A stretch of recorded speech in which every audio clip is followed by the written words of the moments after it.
بہت بہت شکریہ. بہت شکریہ. اور ایک نعرہ جو تھا وہ اس رجیم چینج آپریشن میں جس نے جان ڈال دی تھی، وہ نعرہ جو ہے وہ میرے خیال میں کچھ عرصے سے ذرا مسنگ ہے، تو اس میں تو ذرا جان ڈالیں گے ہم. اور وہ نعرہ تھا امپورٹڈ حکومت، امپورٹڈ حکومت، امپورٹڈ حکومت. انشاءاللہ تعالی پاکستان کے فیصلے اب پاکستان میں ہوں گے.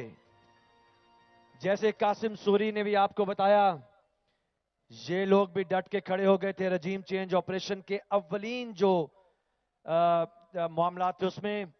انشاءاللہ پاکستان کی قوم نے سو موٹو لے لیا ہے رجیم چینج آپریشن کے خلاف، اور ان کٹ پتلیوں کو جو امریکی سازش کے بعد پاکستان کے عوام پہ مسلط کی گئی ہیں، ان کے لیے پیغام یہی ہے.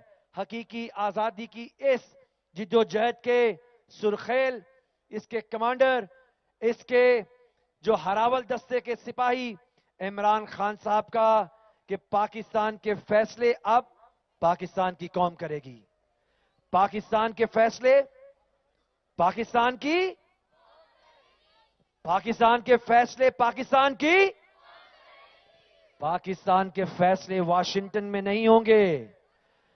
پاکستان کے فیصلے بند کمروں میں نہیں ہوں گے. پاکستان کے فیصلے کٹ پتلیاں نہیں کریں گی. پاکستان کے فیصلے پاکستان کے لوگ کریں گے. مائیں کریں گی، بہنیں کریں گی، بیٹیاں کریں گی، بیٹے کریں گے، بزرگ کریں گے، جوان کریں گے، سارا پاکستان کرے گا. لیکن پاکستان کا فیصلہ امریکہ سے ہو کے آیا تو اس کو قبول